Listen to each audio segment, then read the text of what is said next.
సబ్బులేడి అప్పుడు ఇక మురుసుకుంటా అది పెడుతుంటిమి.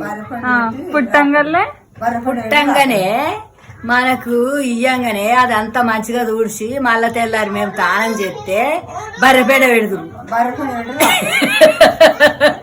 ఇక మళ్ళా వాసన ఉండదు, గబ్బు ఉండదు అని అందరు బిడ్డ.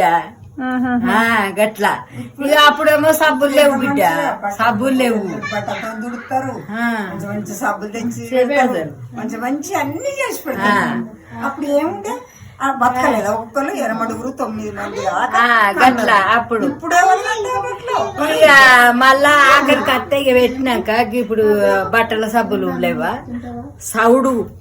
సౌట్లల్లా విండుతుంటుంది బట్టలు. సౌడు అంటే ఇక అవి తెల్ల బుగ్గల కమ్మగా ఆసనొచ్చు బట్టలు. సౌడు అంటే మన్ను, ఎర్రమన్ను లెక్క. ఇప్పుడు ఎర్రమన్ను ఎంత అది చెప్తారు.